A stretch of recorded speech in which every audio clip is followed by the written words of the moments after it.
They say Christmas is a time for miracles.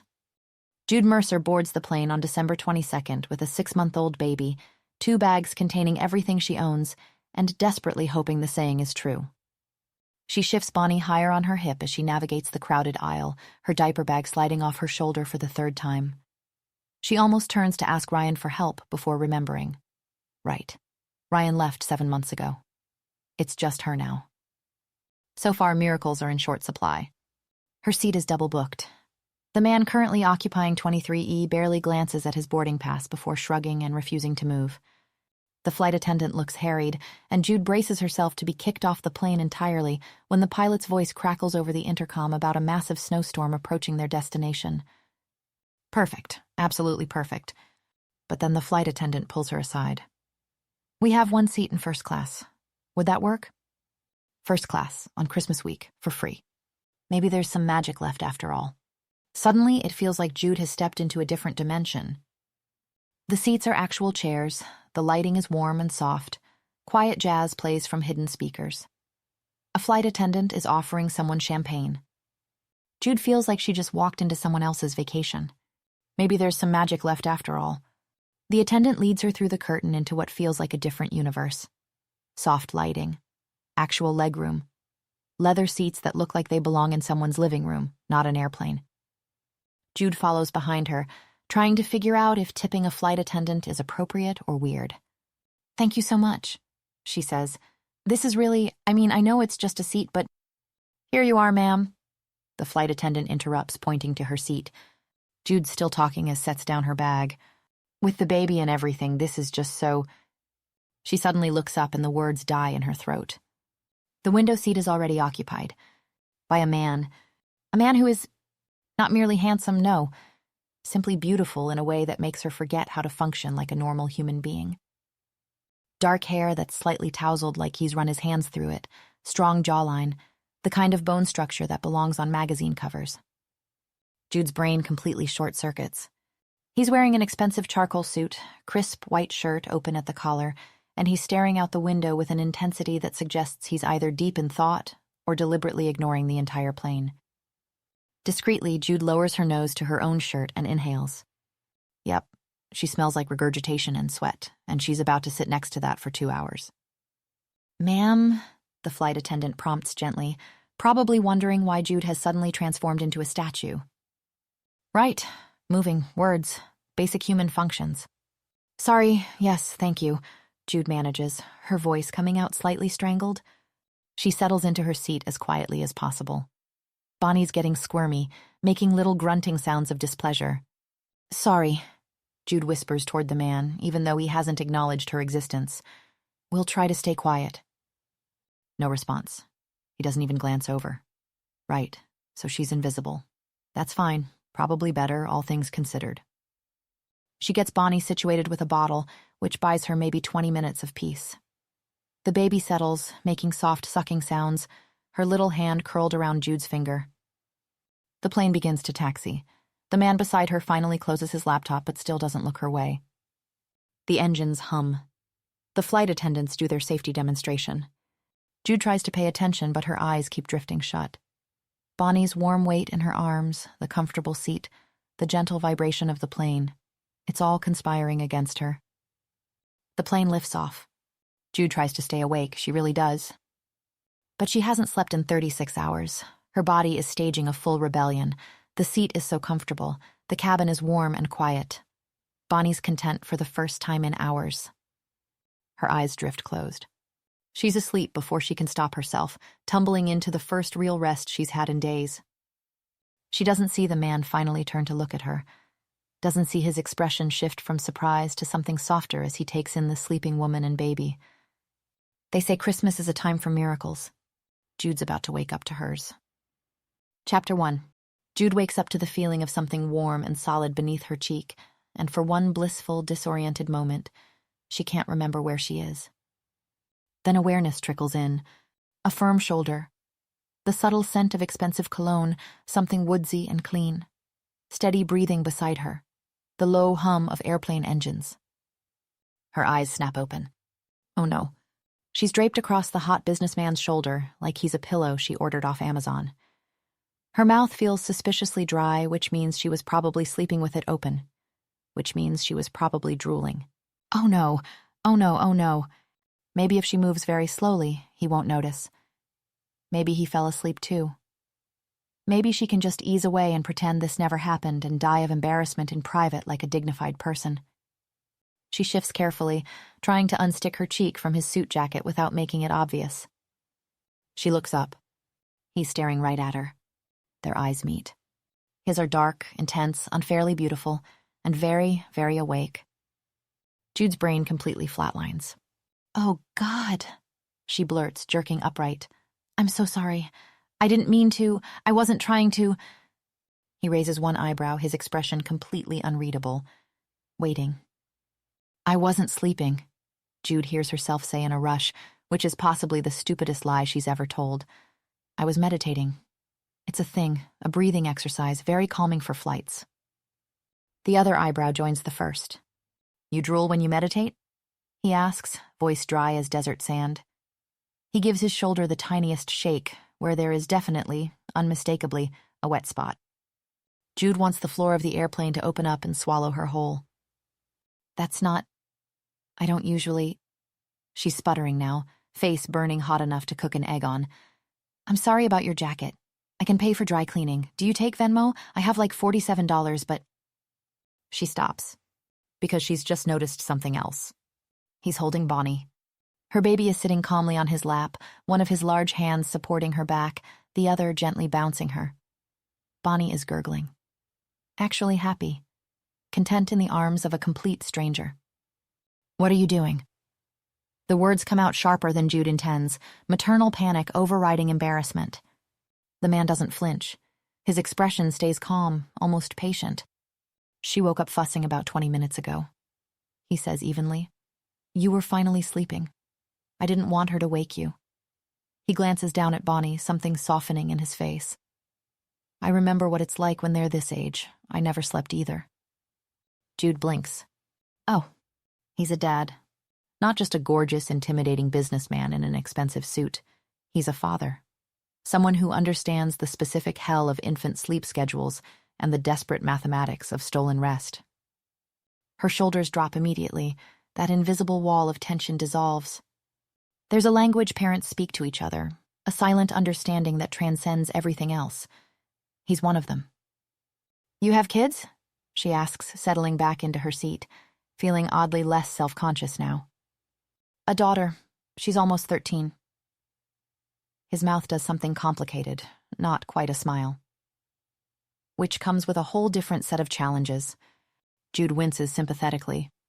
The teenage years. Is it as bad as everyone says?" "Worse." He adjusts Bonnie slightly, and she makes a happy sound, grabbing at his tie. "I'm pretty sure she hates me most days. The other days, she just ignores my existence entirely." There's pain there, hidden beneath the dry humor. Jude recognizes it immediately. The specific ache of loving someone who won't let you close. "She doesn't hate you," Jude says gently. "Teenagers are just practicing being adults badly. Give her time." He looks at her then, really looks, and something passes between them. Understanding. Connection. The kind of moment that feels too intimate for two strangers on an airplane. "I'm Landon," he says. "Landon Harlow." "Jude. Jude Mercer." She reaches out to take Bonnie back. "And this is Bonnie, who apparently likes you better than her own mother." "I doubt that."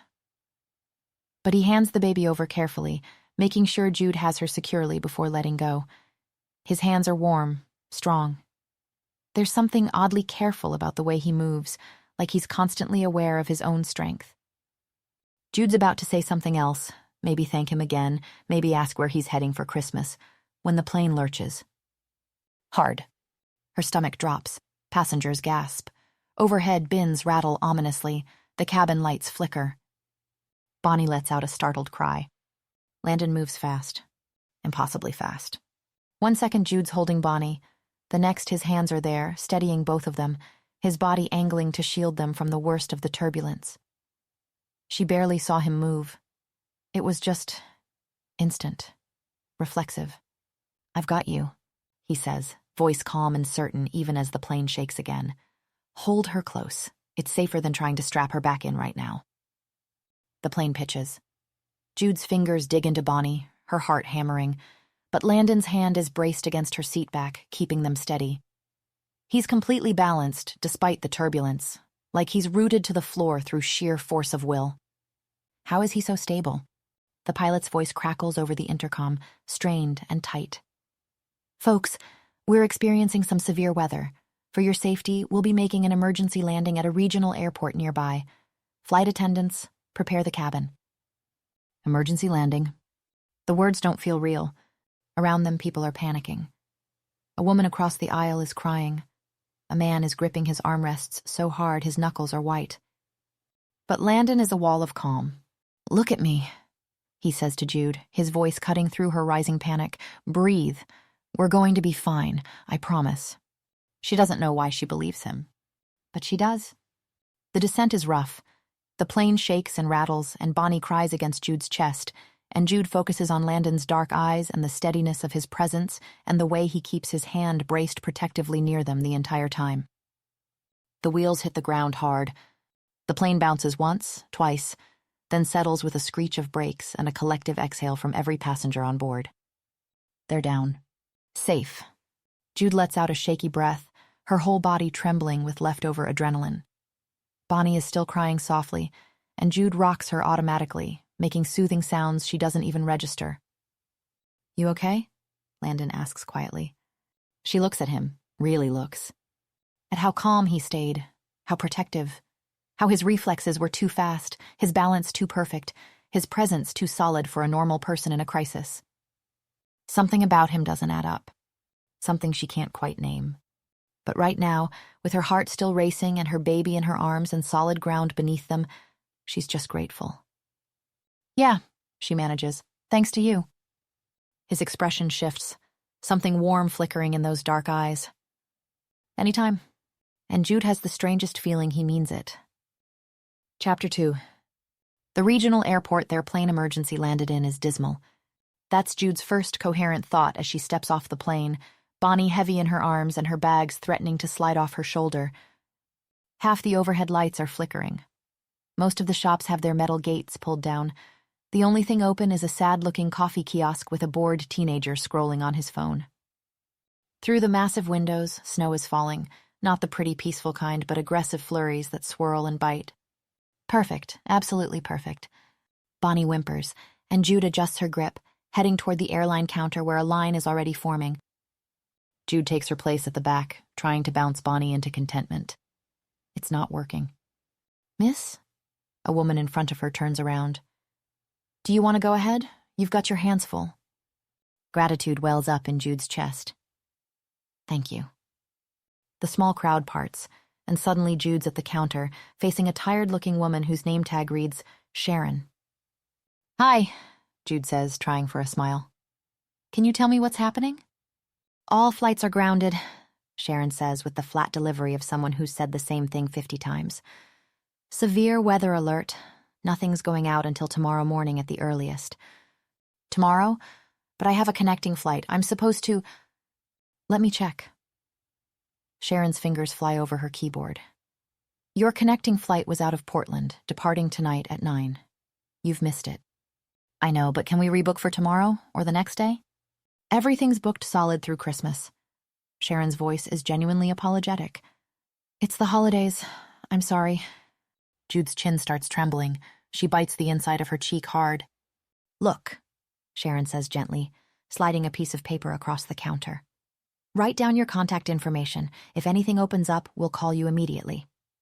Jude scribbles down her phone number and email address, then steps away. She finds an empty seat and drops into it. Bonnie starts fussing harder. Jude forces herself to move, unzipping her suitcase and pulling out the warmer jacket and fleece blanket. Come here, baby, she murmurs. Let's get you warm. Bonnie gurgles and immediately grabs a fistful of Jude's hair, yanking hard. Jude smiles. You're very strong, you know that? Bonnie laughs, that pure, delighted baby laugh. Jude's heart melts. Yeah, we're going to be okay, somehow. She glances up and sees Landon standing by the windows, phone pressed to his ear. The regional airport, yes. she hears him say. How soon can you get here? Someone's coming to get him, of course. Footsteps approach. Jude? She looks up to find Landon standing in front of her, coat draped over one arm. Are you going to be all right? He asks. Yeah, of course. We're fine. The airline said they'd call when something opens up. Landon frowns. Really? Because all flights are grounded until at least tomorrow. Probably longer, given how this storm looks. I'm sure. Landon studies her. You should at least get a hotel room, somewhere warm to wait. Right. Yeah, good idea. Landon looks like he wants to say something else. Okay, well, good luck then.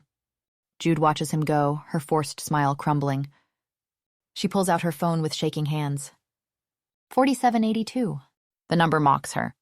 Not enough for a hotel? Not even close. Bonnie's whimpering escalates into real crying now. Jude tries to bounce her, shush her, but it's not working.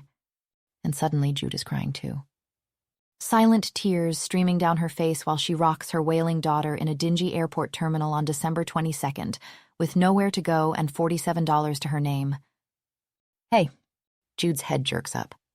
Landon is back. He looks uncomfortable, like he's not sure he should be here but couldn't make himself leave. Did you find a hotel? He asks gently. Jude can't answer, can't make the lie come out. I just overheard someone say everything nearby is getting booked up, Landon continues. Do you need help calling around? He stops when he sees the tears streaming down her face. Hey, he says again, softer. He sits down beside her, not too close, but near enough that his presence feels solid. It's going to be okay. I don't have enough money, Jude hears herself say through tears, for a hotel. That's why I'm going back to my grandma's even though we don't get along. I lost my apartment after my husband left, and everything I own is in this suitcase, and now I'm stuck here with my baby. She cuts herself off, mortified. I'm sorry, you should go. Your ride is probably... Don't apologize, Landon says firmly, pulling out his phone. It's perfectly all right to need help sometimes. Look, I'll book you a room. No, I can't let you pay for... You can pay me back when you're settled if that makes you feel better. But really, it's not a big deal. He puts the phone to his ear and Jude sits there frozen. Hi, yes, I need a room for tonight. A pause. Nothing? Are you sure? He tries another number. Completely sold out. With each rejection, Jude watches the hope drain from his face. This is ridiculous, he mutters after the fifth call. There has to be something. Sir? A man in a dark suit approaches. The car's ready for you outside whenever you're set. Thanks, Grayson. Just give me another minute. The driver retreats. Landon turns back to Jude and she forces a smile. Thank you for trying, really, but you should go. He doesn't move. Instead, he looks at her and says, Come with me. Jude blinks. What? Come where?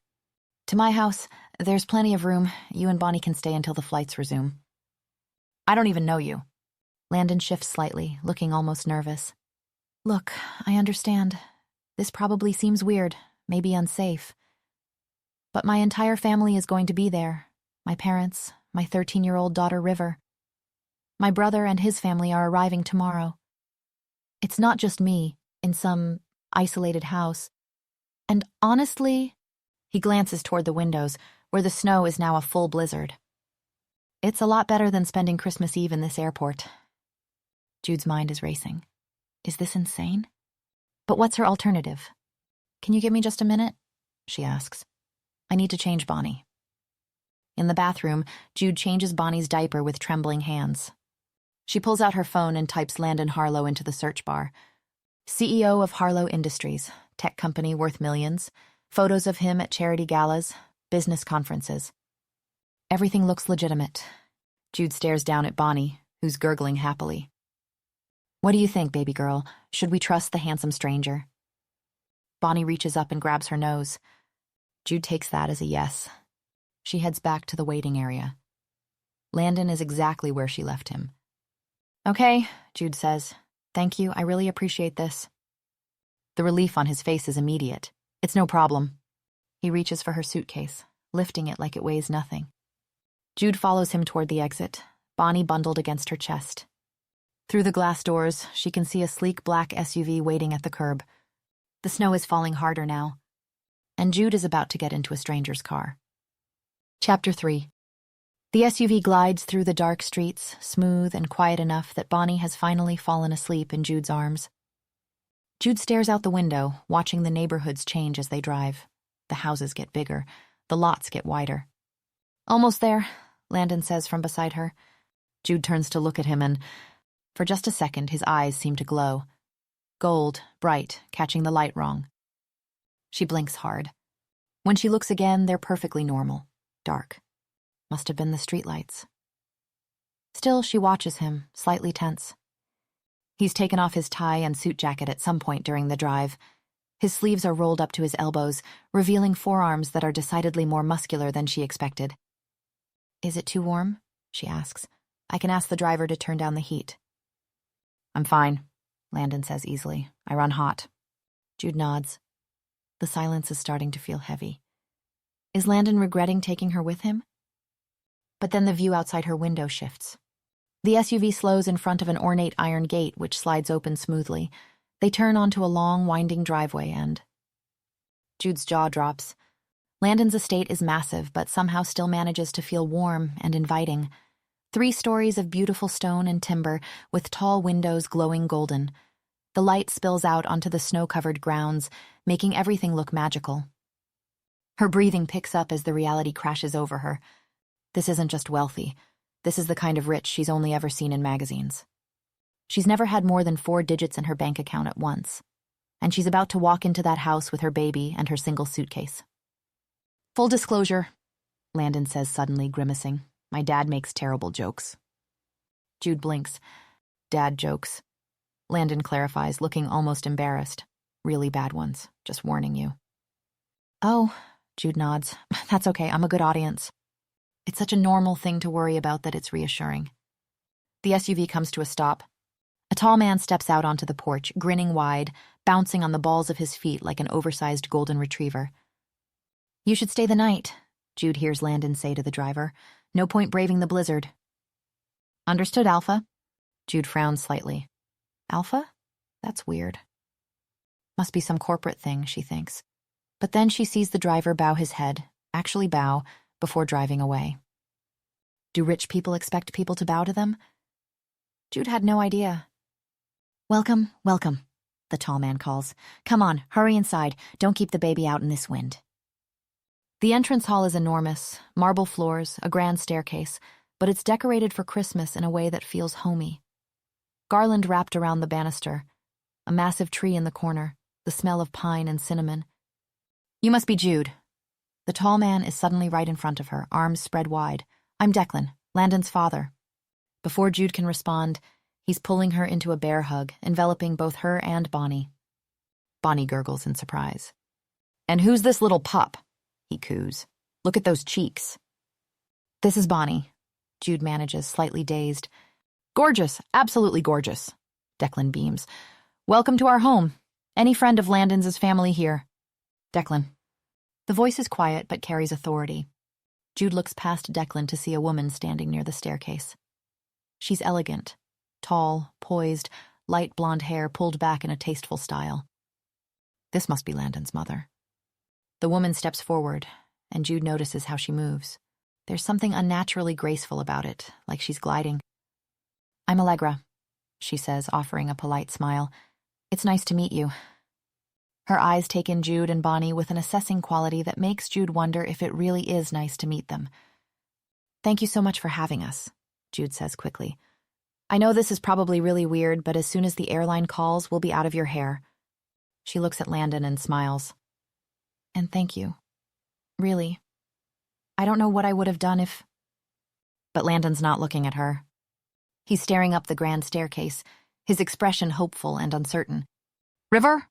he calls out. Allegra's expression shifts slightly. She's in her room, though she is aware we have guests. The emphasis on guests is subtle but there, like maybe River isn't thrilled about it. Landon's face falls just a fraction before he schools his expression back to neutral. "Come on," he says, turning back to Jude. "Let me show you to your room." "Oh, but the luggage..." "Someone will bring it up shortly." Jude smiles awkwardly at Declan and Allegra. "It was nice meeting you both." Then she follows Landon up the sweeping staircase. The hallway upstairs is wide, Artwork on the walls, thick carpet. Everything is beautiful and completely foreign to Jude's experience. Landon stops at a door and pushes it open. "This is you," he says, stepping aside. Jude walks in and gasps. Not because of the room itself, though it's gorgeous, all cream and soft blues with a massive four-poster bed, but because of what's waiting inside. A brand new car seat, a portable crib already assembled, a mountain of stuffed animals and toys, shopping bags overflowing with baby clothes, diapers, blankets, bottles, formula. Everything still has tags on it. Jude turns slowly to stare at Landon. "What is all this?" He shrugs. "Just some necessities." "Necessities?"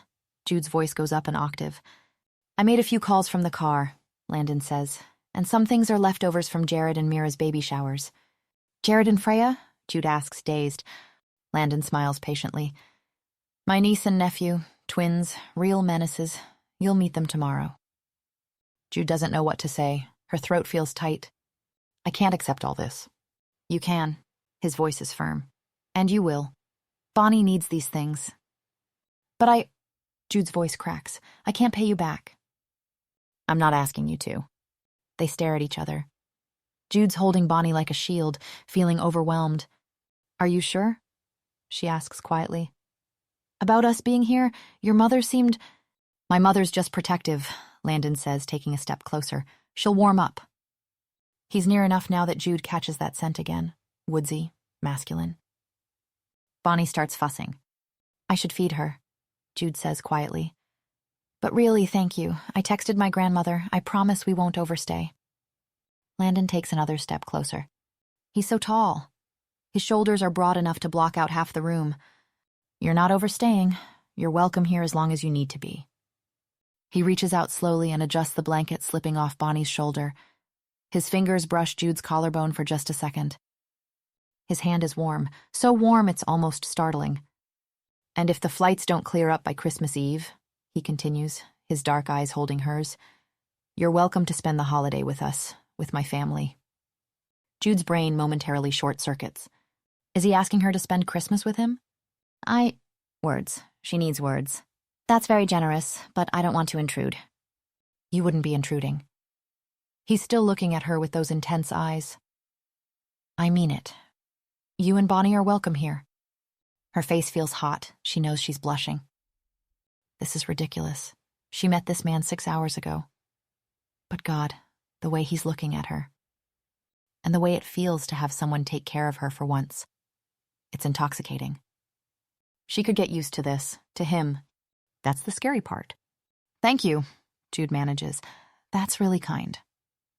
Their eyes hold for another moment, and the air between them feels charged with something. Chapter 4. Jude wakes to soft winter light filtering through cream-colored curtains and, for one disoriented moment, has absolutely no idea where she is. Then it comes back. The plane, the airport, Landon. She sits up slowly, taking in the enormous bedroom. Most shocking of all, she feels rested. Actually genuinely rested for the first time in, God, she can't even remember how long. Until panic hits. "Where's Bonnie?" Jude scrambles out of bed and rushes to the crib. But her daughter is just lying there, awake and content, staring at the mobile of stars above her. "You slept through the night," Jude whispers, picking her up. "You've never done that before. Not once." Bonnie gurgles happily, grabbing a fistful of Jude's sleep-rumpled hair. After changing Bonnie and feeding her, Jude looks down at herself. She's still wearing yesterday's wrinkled clothes. Not exactly the impression she wants to make on her second morning in a billionaire's house. Placing Bonnie in a baby bouncer, she quickly showers while keeping an eye on her daughter. Then she digs through her suitcase. The pickings are slim. But there's one sweater. Soft gray cashmere that her grandmother gave her 3 Christmases ago. She pulls it on over clean jeans, then stares at herself in the bathroom mirror. Makeup. Does she have makeup? "What are you doing?" she mutters. "You're putting on makeup to go downstairs for breakfast. This is insane." But she knows exactly what she's doing, and exactly who she's doing it for. She picks up Bonnie and heads for the door. The house looks even more incredible in daylight. She follows the sound of voices and the smell of coffee to the kitchen. Allegra is at the stove. Jude clears her throat. "Good morning." "Jude?" Allegra acknowledges with a nod. How are you settling in? Great, Jude says, settling Bonnie's carrier on the island. Actually better than great. This one here slept through the whole night for the first time ever. Allegra has already turned back to the stove. Can I help with anything? Jude offers. No, thank you. Jude shifts her weight when a glass on the dish rack starts to slide off. Allegra's hand shoots out, impossibly fast, and catches it without even glancing at it. Wow. Jude blinks. Nice reflexes. Allegra looks up like she's just remembered Jude is there. There's a pause and then, so will your husband be joining us for Christmas, Jude? Jude grimaces. I'm not married. Allegra glances at Bonnie, then back to Jude. No? Her eyebrow raises. The father's not in the picture. Oh. Allegra's lips purse. Good morning, my darlings. Declan bursts into the kitchen, humming something that might be Jingle Bells. Before Allegra can react, he's swept her into his arms and twirled her across the kitchen floor. Declan? Allegra protests, but there's no real heat in it. He dips her dramatically, plants a loud kiss on her lips, and Allegra actually laughs. Jude can't help but grin. When Declan releases his wife, he immediately zeroes in on Bonnie. And there's my favorite little pup. Come to Grandpa, Declan? He scoops Bonnie out of her carrier and starts murmuring nonsense to her. You're going to spoil her, Jude says, smiling. And then Landon walks into the kitchen, and her brain completely short-circuits. He's just showered, his dark hair still damp, fitted black t-shirt, dark jeans. Jude's mouth goes dry. Morning, he says, his voice still slightly rough from sleep. He pours coffee and slides it across the island to her, exactly how she likes it. She grabs the mug and takes a large sip. Do not think about beds in Landon. Do not think about beds in Landon. Did you sleep well, Jude? Landon asks. The question is innocent, totally normal. But Jude's traitorous brain immediately supplies images of sleeping next to him, of waking up in those arms, of... Her face goes nuclear. Great, she squeaks. Fantastic. The room was wonderful. Thank you. Landon's smile widens slightly, like he knows exactly what he's doing to her. Hello, anyone awake? And then suddenly the kitchen is chaos. A man who looks like a slightly younger version of Landon strides in, followed by a pretty red-haired woman and 2 7-year-old tornadoes. Beckett, Declan booms. You made it! Barely. Roads are a mess. Hey, Mom. He kisses Allegra's cheek, and she actually smiles. You must be the guest, Beckett says. I'm Landon's brother, and this is my wife, Lauren. And these 2 monsters are Jared and Freya, Beckett adds. The twins immediately spot Bonnie. Is that a baby? Can we hold her? Does she do tricks? Jude laughs. She's not a puppy. Yet, Declan says solemnly. Lauren rolls her eyes. Don't listen to him. He thinks everyone should have the same energy as... She cuts herself off, glancing at Jude, then at Landon. An awkward beat of silence. Then Allegra redirects. Breakfast is ready, everyone sit. Jude is getting settled at the dining table when everyone goes quiet. A teenage girl stands in the doorway, tall, dark hair, Landon's jawline, green eyes. River! Lauren jumps up. Beckett and the twins follow. River stands stiff, not hugging back. Jude glances at Landon. His jaw is tight, his arms crossed. He's staring at his daughter with painful intensity. River doesn't look at him, not once. She slides into a seat at the far end of the table, as far from her father as possible. Bonnie makes a gurgling sound, and River's gaze snaps to the baby. For just a second, her expression lightens. Landon clears his throat. River, I thought maybe after breakfast we could... I have plans, River interrupts. Landon's jaw tightens. What plans? Does it matter? She finally looks at him, something challenging in her gaze. Honey, I'm not working today. Oh, so I should just drop everything 'cause you're free? River snaps. No, I just mean, it's Christmas Eve tomorrow. I thought we could spend some time. I'm good. River stands abruptly. I'm not hungry. She walks out. The silence is excruciating. Landon sits frozen, his hands clenched into fists. Jude's heart aches for them both. When breakfast ends, Jude takes Bonnie outside. The estate grounds are stunning. Footsteps crunch behind her. Landon, hands in his pockets. Hey, he says, want a tour of the property? Sure. They walk in comfortable silence toward the stables. Inside, it's warm and smells like hay. Several horses poke their heads over stall doors. It's definitely not my business, Jude says carefully. But is River okay with us being here? Landon runs his hand down a horse's neck. You're not causing problems. River and I, it's nothing to do with you. Her mom left 3 years ago, Landon says quietly. I don't know. I guess we haven't recovered. I'm sorry, Jude says. Breakups are hard. I meant the relationship with River. Landon looks away. It was awful when it happened, but what really hurt was watching the women I once loved abandon our daughter like that and having her suffer for it. Jude shifts Bonnie. Ryan left when Bonnie was 2 months old. Just packed his stuff one morning. He never wanted to be a father. Landon looks up at her, and something passes between them. Understanding. 2 people who have been abandoned. I'm sorry, Landon says, and he means it. Me too, Jude replies. They stand there in the warm stable, Bonnie dozing against Jude's chest. Chapter 5.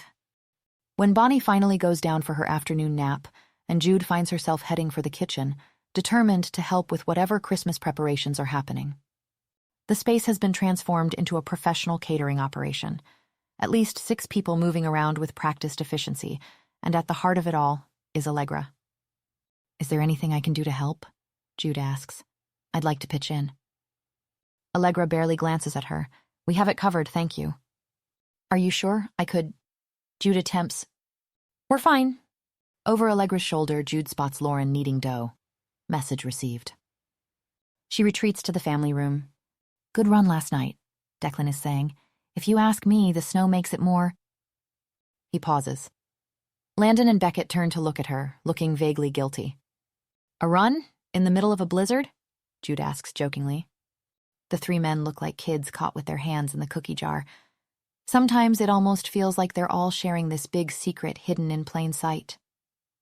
Jude settles onto the love seat, pulling out her phone. Someone clears their throat. River is standing right beside the love seat. Jude startles. She hadn't heard the girl approach. Your baby's crying, River announces. Jude's on her feet immediately. Oh God, I didn't hear. She's halfway to the stairs when she realizes River is following her. They climb in silence. Jude can hear it now, Bonnie's cry. She rushes into the guest room and finds Bonnie wailing in her crib. Hey, it's okay, Jude soothes, scooping her up. Mama's here. Bonnie's cries downgrade to whimpers. River hovers in the doorway. Thank you, Jude says, for letting me know. It's a big house, River says quietly. Sound doesn't carry. Bonnie makes a soft gurgling sound. Jude laughs. Guess she wants to know how you are. A small smile tugs at River's lips. Would you like to hold her? Jude asks gently. River's eyes go wide. I want to. Have you ever held a baby before? River shakes her head. Okay, it's easy. Here, support her head like this. She carefully transfers Bonnie into River's arms. River's entire face transforms. The guarded expression melts away, replaced by something soft and vulnerable. Lunch is ready, Allegra announces from the doorway. Her gaze lands on River holding Bonnie, and her eyebrows climb. In the mirror above the dresser, Jude catches a glimpse of Allegra's reflection. For just a second, her eyes seem to glow gold. Evening settles, and the family gathers to decorate the Christmas tree. It's massive, at least 12 feet tall. The twins run circles around it. Declan wrestles with tangled lights. River is still holding Bonnie. Hey, Jude. You know what's bigger than a Christmas tree? Declan asks. What? A Christmas for. Jude bursts out laughing. Declan blinks, shocked. Landon appears, eyes wide. December 23rd, 2024, Beckett murmurs. It finally happened. The old man made someone laugh, Landon whistles. I'll show you, old man. Declan shakes the lights. Jude laughs harder, and Bonnie starts giggling too. Within seconds, everyone is laughing. Even River, even Allegra. Landon moves closer. Thank you. Jude looks up at him, and for a second she forgets how to breathe. For what? She manages. He just shrugs. Come on, let's finish these decorations. They work side by side. Landon is close enough that their arms keep brushing. Is your family as chaotic as mine? Landon asks. My parents died when I was a freshman in college. Car accident. I don't have any brothers or sisters. Landon's hand stills. I'm sorry. Your family isn't chaotic, Jude says. This is nice. They both reach into the box at the same time. Their hands collide. Neither pulls away. She looks up and finds him staring at her with an intensity that makes her skin feel hot. There's just Landon, his hand covering hers, his breath slightly uneven. Landon? Allegra's voice cuts through the moment. We need to talk, now. Landon jerks away. Right, sorry, He practically runs from the room. From the hallway, Jude hears Allegra's voice raised. The tone is clear, disapproval, warning. Why does it feel like she and Landon are doing something dangerous? Later that night, Bonnie wakes up fussy. Jude makes her way down to the dark kitchen. She's warming a bottle, swaying gently with Bonnie, when something outside catches her eye. There's a wolf outside, a huge white wolf sitting in the snow, watching her. Its fur is pristine white, almost glowing, and its eyes, gold. Bright, intelligent gold. Jude frowns, takes a step closer. She walks to the glass door. She presses her palm against it. The wolf's ears twitch, but it doesn't move. What are you doing? Jude spins around. Allegra is standing on the other side of the island, arms crossed. There's a wolf outside, Jude says breathlessly. Right there, a huge white wolf. Allegra makes a sound that might be a snort. A wolf? In this neighborhood? We're miles from the nearest forest. You must have imagined it. I didn't imagine... But when Jude turns back, the wolf is gone. I saw it, Jude insists. Allegra pulls the bottle from the microwave. You've been under a lot of stress. The mind plays tricks. She hands Jude the bottle. Get some rest. Jude retreats upstairs. But as she's feeding Bonnie, she can't stop thinking about those golden eyes. The same golden color she's seen flash in Landon's eyes, and in Allegra's. I'm losing it, she whispers. But deep down, she knows she's not imagining anything. Something is happening in this house. Something impossible. Chapter 6. The following morning, Jude finds herself in the library, drawn by the promise of quiet and the floor-to-ceiling windows that let in pale winter sunlight. Bonnie is drowsing in her arms after her feed, and Jude still can't quite believe she's here. In a mansion around which wolves roam. Because she didn't imagine it. She knows she didn't. The golden eyes, the way it just sat there watching her like it knew her. But then what was up with Allegra's casual dismissal? The baby burps, and Jude smiles. There you go, sweet girl. Her gaze lands on the photographs covering one wall, and she drifts toward them, still humming quietly to Bonnie. The photos are arranged chronologically, a visual history of the Harlo family. Young Declan and Allegra on their wedding day, both glowing and impossibly beautiful. Beckett and Lauren looking young and happy and so clearly in love, it makes Jude's chest ache. And then Landon's wedding. Jude stops and stares. Landon looks younger, his expression open in a way she hasn't seen since meeting him. His bride is beautiful, tall, blonde, tan, fit in that effortless way some women just are. Her wedding dress is elegant and expensive, showing off a figure that probably never struggled with post-pregnancy weight or stretch marks. Jude touches her messy bun self-consciously. Yeah, she and Kendra are definitely not in the same league, she decides, just as the library door opens behind her. Jude turns to see Landon freeze in the doorway, clearly not expecting to find her here. Sorry, he says immediately. I didn't know you were in here. He starts to retreat. No, please, Jude calls out.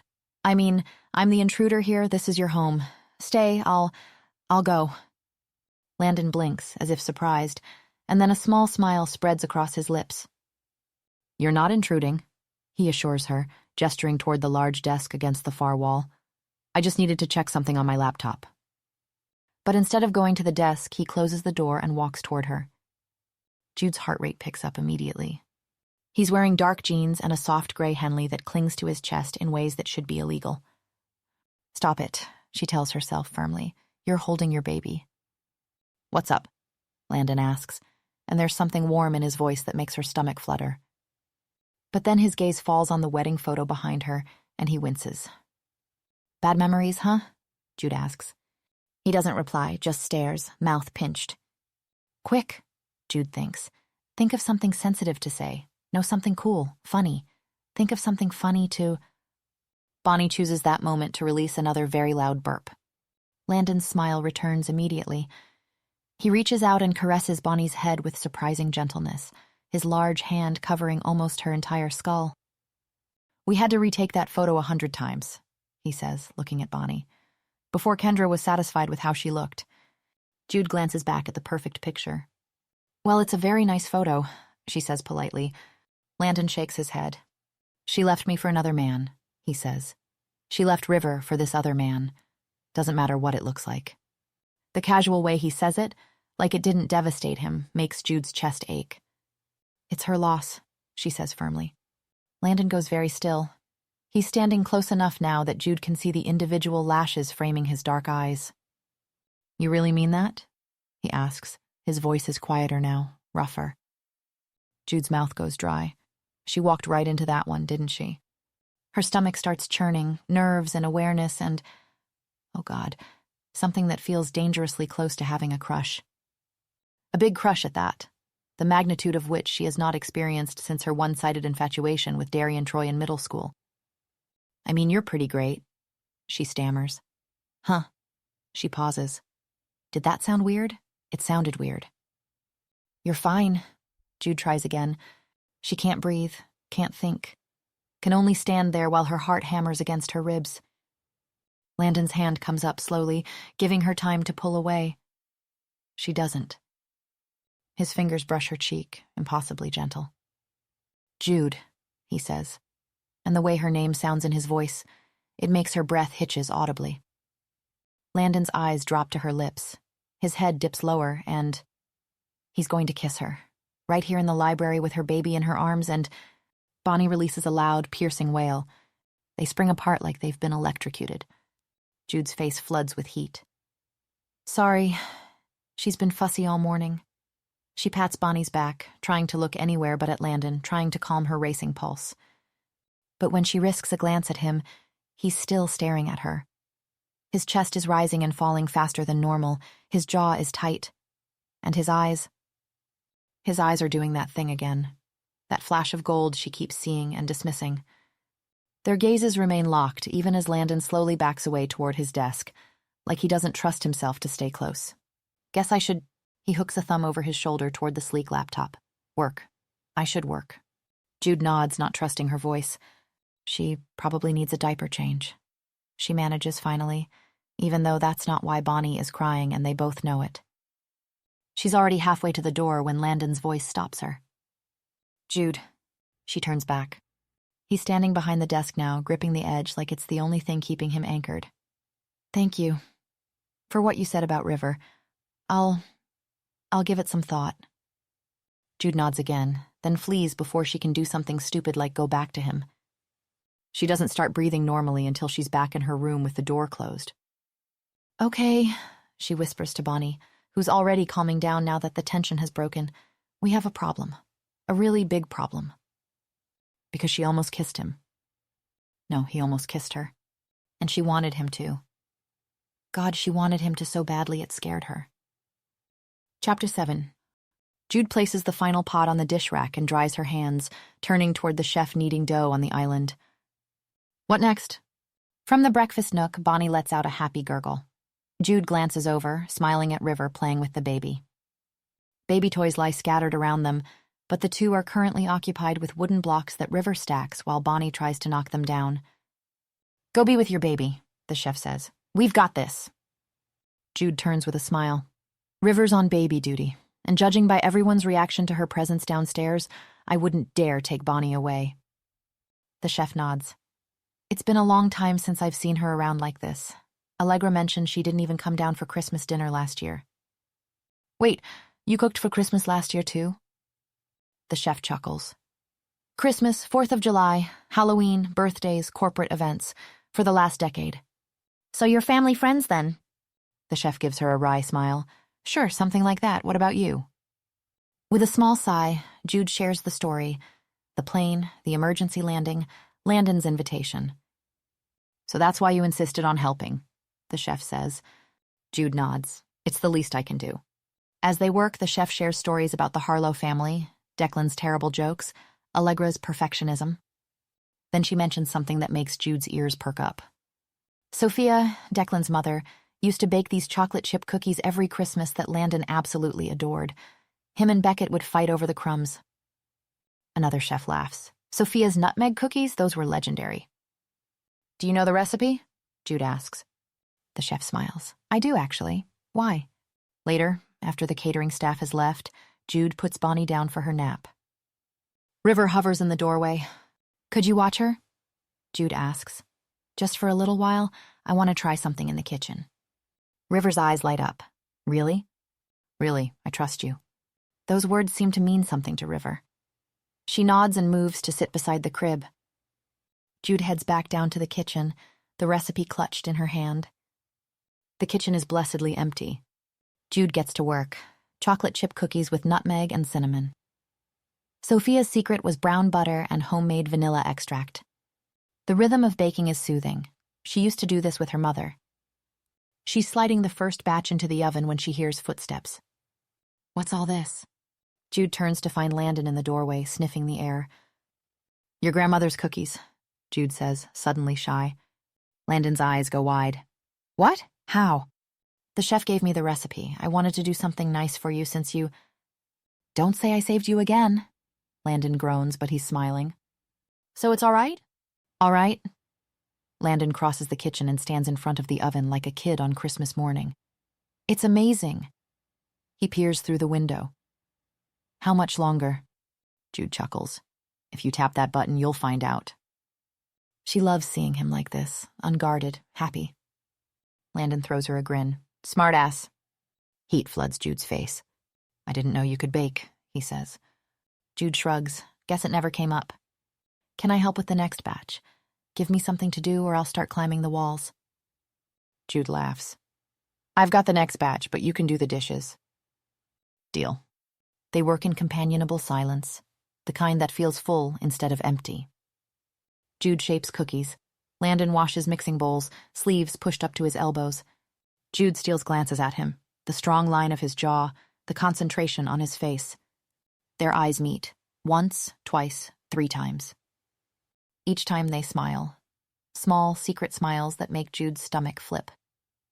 The timer dings. Landon lunges for the oven, but Jude beats him there, laughing. Patience, she says, pulling out the tray of perfectly golden brown cookies. Landon inhales deeply, his eyes closing. Oh my God, that's exactly how I remember them.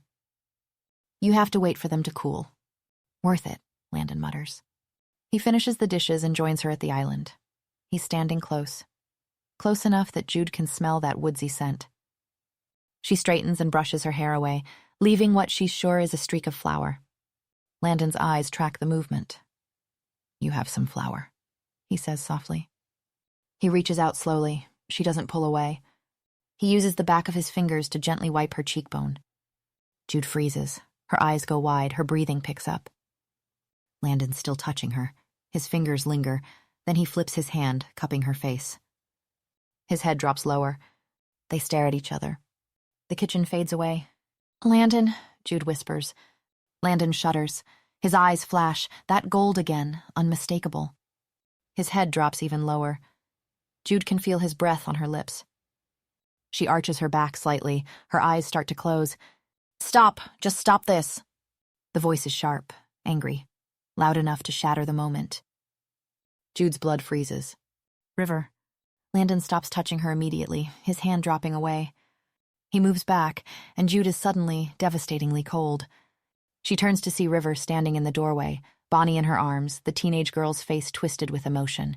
Anger, fear, something else underneath. River, Landon starts. But River is already shaking her head, backing away, holding Bonnie like a shield. And Jude knows, with sinking certainty, that whatever was about to happen between her and Landon just got a whole lot more complicated. Chapter 8. Jude opens her mouth, but no words come out. She just stands there, frozen, watching River glare at her with an intensity that feels almost feral. Jude tries to understand. It can't be easy for River to see her father with another woman. The poor girl is still hurting from her mother leaving. Of course she'd be upset. The grandfather clock in the hallway chimes. 5 times. Each chime feels like a countdown to something Jude doesn't understand. She licks her lips, tries again. River, I know this must be... But River's eyes flash, literally flash, gold, bright, inhuman. "What do you think you're doing?" she asks, voice sharp. Jude flinches. "Your dad invited us," she attempts weakly. "We were stranded." "What are you doing here?" River interrupts, her voice rising. "With all of us? You don't belong, you're human." The way she says that word makes it sound like an insult. "River, that's enough," Landon starts, but River ignores him completely. "You're not part of the pack." River continues, still glaring at Jude, then finally turning to Landon. "She's not one of us, Dad." "What are you talking about?" Jude asks. "What pack?" River's glare transforms into something darker. "Here," she says, her voice shaking. She carefully hands Bonnie back to Jude. "Take her." Jude does, confused as River takes several steps back, putting distance between them. And then she changes. Her body convulses. There's a sickening sound of bones shifting, breaking, reforming. Her spine arches impossibly. Her face elongates into a muzzle. Fur erupts from her skin. And then a small brownish wolf with bright green eyes is standing where River was. Jude gasps, stumbling backward, her arm outstretched instinctively to ward off the animal. "Shift back," Landon growls. His voice is nothing like Jude has ever heard from him before. It's commanding, powerful, terrifying in its authority. It sends shivers down her spine for all the wrong reasons. The wolf's body convulses again, the same brutal process in reverse, bones cracking, reshaping. And then River is standing there again, human, like nothing impossible just happened.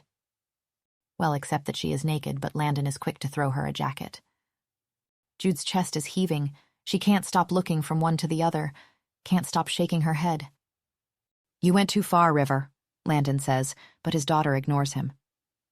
"We're shifters," she says to Jude. "The entire family, all the people you've met in the past few days, the chef, the driver, everyone."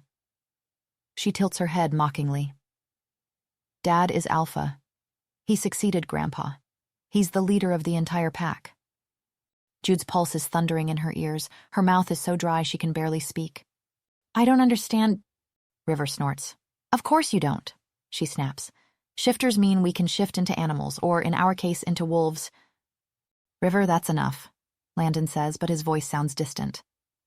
Jude isn't listening anymore. Her mind is reeling, piecing things together.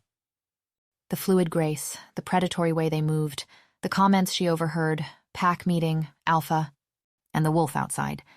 She swivels toward Landon. "It was you outside that night?" she asks. "The white wolf?" Landon nods, his lips pressed tightly together. Jude's head shakes again. She can barely make sense of what's happening, but she saw it. She saw River change, right in front of her. "Are we safe?" she asks, the words tumbling out before she can stop them. "Is my daughter—" She knows it's the wrong thing to say the instant the words leave her mouth. River gasps like Jude just slapped her. Landon's expression drops. Disappointment floods his features. "See, Dad?" River exclaims. "She'll never understand." "River," he attempts. "No, Dad," River interrupts. "It's time you acted like an alpha and did something about the outsider among us. I don't understand how you could bring her here in the first place. Do the opposite of what you did last time when Mom left and you just let her go," she concludes. Landon flinches. River's face contorts. Tears begin to spill from her eyes. She wipes them away angrily and bolts up the stairs, her footsteps echoing. "River, wait," Landon starts after her. "I'm sorry," Jude says desperately. "Landon, I didn't mean to—" Landon whirls on her. Jude takes an involuntary step back, clutching Bonnie tighter. His eyes flash gold, his jaw is tight. And when he looks at her now, it's like he's looking at a stranger. "River's just trying to protect herself," he explains. "And the pack." Jude takes a deep breath, trying to calm her racing heart. "I understand that," she says quietly. Landon's expression softens just a fraction. "I'm not sure you do," he says carefully. "Of course I do." Jude's words come out in a rush. "She's shocked, just like I am, and—" She pauses, takes a breath. "Look, I apologize for the question earlier. I didn't mean to imply you couldn't control yourself or that you'd hurt us. I just—" She gestures helplessly. "Jude, I understand where you're coming from," Landon interrupts, sounding defeated. "But I can't risk hurting River again." "Of course not," Jude says. I don't want that either. Well, perhaps you shouldn't have asked her if she was a threat to you and your baby then. Landon sighs, shoulder tense. You were looking out for your kid, but I need to look out for mine. He shakes his head. Bringing someone new into our lives so suddenly was thoughtless, he says. Especially when that someone is... He doesn't finish the sentence. He doesn't have to. Human, Jude finishes for him in her mind. You can't expect me to take this all in stride, Jude protests. I need time to process. Landon stays quiet for a moment, and Jude desperately searches his expression for hints as to what he is thinking. From what she gathers, it doesn't look good. I think you should leave, Landon says, his voice flat, empty. I'll arrange for someone to pick you up tomorrow morning. First thing. The air leaves Jude's lungs in a forceful exhale. It feels like someone punched her in the chest, crushing something vital inside. She presses her hand to her sternum where a sharp, aching pain has bloomed. Landon, she attempts. Like I told you before, it's too complicated. Landon steps back, putting more distance between them. I'm sorry, I have to think about River. He turns and walks toward the door. Landon, Jude's voice breaks on his name, but he doesn't turn around, doesn't look back. Just opens the door and walks through it, slamming it so hard behind him that the whole frame rattles. Jude stands there, alone in the kitchen, surrounded by the smell of cookies and the ruins of something that might have been beautiful. She's shaking, she realizes, her whole body trembling like a leaf. A sob forms in her throat. She tries to gulp it back down, but it escapes anyway. Small and broken. She won't cry, she won't. But the tears come anyway. Chapter 9. Jude can't sleep. Every time she closes her eyes, she sees Landon's face. The disappointment in his expression. After what feels like hours of tossing and turning, she gives up and abandons the bed. Her daughter is still sleeping peacefully in the crib, blissfully unaware that their entire world just imploded. Jude watches her for a moment, chest tight. She tiptoes into the hallway, closing the door softly behind her. The house is dark and quiet. Everyone must be asleep. In the kitchen, she quickly washes a baby bottle, sets it on the drying rack, and freezes. There's a rustle outside. Jude's heart jumps. She grips the edge of the counter. It's probably a wolf, one of them. Landon? Jude hesitates, then peers around the tall cabinet at the end of the counter. Through the glass doors, she can see a figure wrapped in a blanket, sitting on the porch swing, watching the falling snow. River. The girl turns around as if sensing Jude's presence. Their eyes meet through the glass. Then River's head whips around, sharply, and Jude hesitates. After everything that happened, will River want to talk to her? But then again, she's leaving tomorrow, isn't she? She might as well try to help Landon before she does. Jude takes a step outside into the cold night air. Sorry, I didn't mean to intrude. I was just hungry. She lifts the plate. Skip dinner. Me too, River says quietly. Want to share? River shrugs. It's not a no. Jude closes the door behind her, shutting out the warm kitchen. She takes a seat at the other end of the swing and places the plate between them.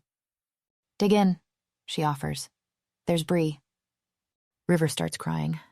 Not quiet tears, full body-shaking sobs. You don't have to eat the Brie. Jude hurries out. I also brought nuts and... I'm sorry, Jude. River chokes out. I'm sorry for earlier. This time, Jude doesn't hesitate. She slides closer to River and throws an arm around the girl's shoulders. You don't have to apologize. You were looking out for your family. Still, River keeps bawling, I shifted right in front of you and scared you. Jude sighs. Well, you were rather abrupt. She concedes. But I understand. River looks at her, wiping her cheeks with the blanket. You do? Jude nods. Ever since my parents died in the car accident, she says slowly, the words forming as the thoughts crystallize. I've been pushing people away. River freezes. Your parents are dead? She asks, voice small. Jude nods, continuing. I was 19 when it happened. An adult, yet still a child in many ways. She smiles slightly when River starts to roll her eyes. Don't roll your eyes at me. You'll see what I mean someday. I was a child in ways that prevented me from grieving properly, healthily. so I pushed friends away because I was secretly terrified they'd disappear from my life too. River watches her intently. Even Bonnie's father, Jude's voice catches. I kept him at a distance, never shared my feelings with him like we're doing right now, always kept an exit strategy. Always on the lookout for the first signs he was pulling away, so I could drop him first. She laughs bitterly. Ironically, he still took me by surprise when he announced he couldn't do this and left. But that's not my point. What is your point? River asks quietly. My point is that all I accomplished was making sure I was truly alone. An island. Someone who didn't have anyone to ask for help when she needed it most. Jude looks at River directly. Your mom left, and I know that must have hurt. But it's not about you or your dad, it's about her choices, her decisions. River restarts crying, but the tears are rolling silently now. Mom left when she found her fated mate, and I begged her not to go. When that didn't work, I yelled at her like I yelled at you tonight, and she still left. She was Dad's mate, but chosen, not fated. And the pull isn't as strong with chosen mates, at least that's what the lore says. They sit together on the porch swing, watching the snow fall, letting the cold night air sting their faces. Your dad isn't going to leave you, River, Jude says, meaning it. He would never. River hesitates. You don't know that, she says. You don't know what fated bonds do to us shifters. My dad isn't very big on trust or meeting new people, and yet he knows you for all of 5 minutes and he brings you to our pack? Jude frowns, trying to understand what River is getting at. What are you saying exactly? Are you... She pauses. Do you think I'm your father's fated mate? River shrugs, looking deeply uncomfortable, her gaze fixed on the falling snow. Look, River, Jude says carefully. I'm not exactly sure what a fated mate is. But what I can tell you is that your father's already made his choice. And that choice is you. River looks up at her. What do you mean? She asks. Landon said someone's picking me up in the morning, Jude says, trying to keep her voice steady. River sits up straighter. He can't mean it, she assures. He has feelings for you, I can tell. Jude tries to put on a brave face, but knows she probably fails. Look, it's complicated. I like him too, but... You do? River's eyes light up. Even though we're not human? Jude chuckles at that. Honey, your dad opened his home when I was desperate and alone, on the brink of a complete meltdown. He bought a ton of stuff for Bonnie, never asked for anything in return. She squeezes River's shoulder. So if he, or anyone else in your family needs to be a wolf sometimes, I promise it's fine by me. River gapes, and then she throws herself in Jude's arms, giggling through her tears. Jude joins her, and for a moment, sitting on a porch swing in the middle of a snowy Christmas Eve with a teenage werewolf, everything feels almost okay. Almost. Chapter 10. Jude wakes to sunlight streaming through the curtains. For a moment, she just lies there, staring at the ceiling, her heart heavy. Today she leaves. Today she goes back to her real life, the one where werewolves don't exist and billionaire CEOs don't almost kiss her in their kitchens. She abandons the bed and goes to Bonnie, who grins up at her with that pure, uncomplicated baby joy. Merry Christmas, sweet girl, Jude whispers. She rummages through their luggage and finds the outfit she packed for Christmas, picks up Bonnie and ventures outside their room. Voices and laughter drift from the living room, but Jude heads to the kitchen first to warm a bottle for Bonnie. And finds Allegra at the counter, drinking coffee. Jude stops in the doorway, swallows. Good morning, Jude, Allegra says. Bonnie needs a bottle, Jude explains. Allegra frowns. I hope I haven't made you feel so unwelcome that you feel the need to explain yourself for entering a kitchen. Jude bites her lip. When the silence lengthens, Allegra lets out a sound that might be a laugh. I don't blame you. I especially apologize for when you saw Landon outside that night. She grimaces. I gaslighted you. I'm sorry. Jude releases a breath. I get it. You do? Yeah. Jude moves to the fridge. I'm a mother too. I understand wanting to protect your family. Allegra gives her a thoughtful look. Guess it doesn't matter now. Jude shrugs. Landon asked me to leave. Allegra approaches and pats her shoulder. Landon's just protecting himself. Don't let him be a coward. Surprised, Jude glances at the older woman. Come on. Allegra says, taking Bonnie. I'll feed her. He's in the library. Go talk to him. A bit dazed, Jude nods. She makes her way down the hall, her heart hammering. With a deep breath, she lifts her arm to knock. But River's voice reaches her from inside, so Jude's hand drops. I'm really sorry, Dad. This is the 5th time you're apologizing, River. Landon's voice is gentle, patient. Jude's chest aches with something bittersweet. Does that mean Jude and Bonnie can stay? River asks. River, she's your fated mate, isn't she? A loud intake of breath. Don't look at me like that, River says. It's obvious. A beat of silence. Does everyone know? Landon asks. Jude holds her gasp. Does that mean... Is she Landon's fated mate? Oh my God. Dad, River says, pleading. Ask her to stay. You want to. Jude's breath catches. She should leave. She shouldn't be listening. Landon's voice is strained.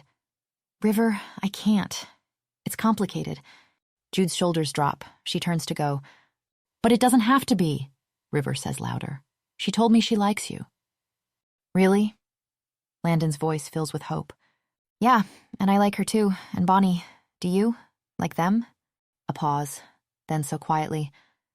Of course I do, but I... Good, River interrupts, amused. Jude, you can come in? Jude jolts. Beyond the door, she hears River giggle. We're wolves, remember? Your heartbeat gave you away 3 minutes ago.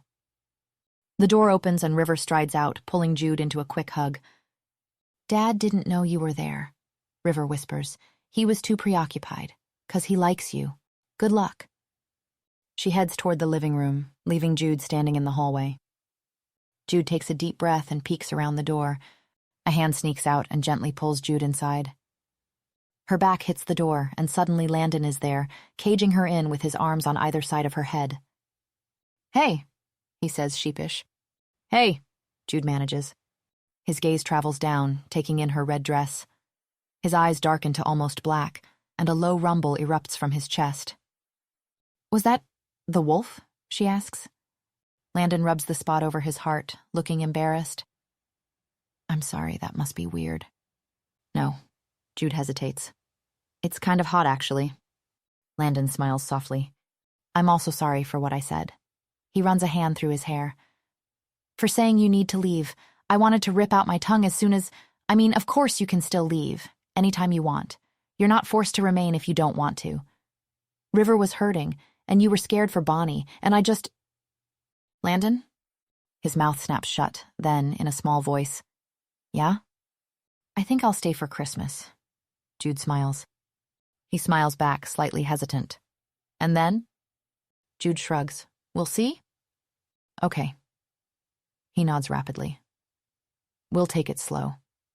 That is if... Wait, I messed up again. I didn't mean to presume you're staying because of, us. You definitely don't have to do anything you don't want to. I'd rather die than pressure you into... Hey, Jude interrupts, reaching up to cup his face. Big Alpha, shut up and kiss me already. Another rumble erupts from Landon's chest, deeper, more resonant. It vibrates through Jude's entire body. He leans in slowly, giving her time to change her mind. She doesn't. When his lips finally meet hers, it's gentle at first, tentative. But Jude rises on her toes, pressing closer, and Landon makes a sound low in his throat and deepens the kiss. His hand cups the back of her head, fingers threading through her hair. His other hand finds her waist, pulling her flush against him. When they finally break apart, both breathing hard, Landon rests his forehead against hers. Merry Christmas, Jude. She smiles and is about to reply when from somewhere in the house, Declan's voice booms. Are they done kissing yet? The twins want to open presents. Grandpa! River's mortified voice carries clearly. Give them a minute. Landon groans, dropping his head to Jude's shoulder. Come on, he says, taking her hand. Let's go face the chaos. I can't wait, Jude says, and means it. They walk toward the living room together, hand in hand, and when they enter, the whole family erupts in cheers. River is grinning. Allegra winks. Declan is already launching into a terrible joke. The twins are bouncing around like they've had 18 cups of coffee. Beckett hands Jude hot chocolate. Lauren squeezes her shoulder in welcome. And Bonnie, sweet, perfect Bonnie, is in Allegra's arms, babbling happily. Jude takes her daughter and settles onto the couch next to Landon. This time yesterday, she was alone, stranded, terrified. Now she's surrounded by warmth and laughter, and a family that apparently includes werewolves. Now she's allowing herself to hope, really hope, for the first time in years. So maybe this Christmas miracle isn't over yet. Maybe it's just beginning. Thank you so much for listening. I really hope you enjoyed this story. If you ever want to suggest an idea for an upcoming story, a trope you love, or a character you'd like to see again, feel free to leave it in the comments. I try to read your messages as much as I can, and they genuinely inspire me. Your ideas are one of my favorite parts of creating this channel, and I absolutely love turning them into new stories for you. Much love, and see you in the next one.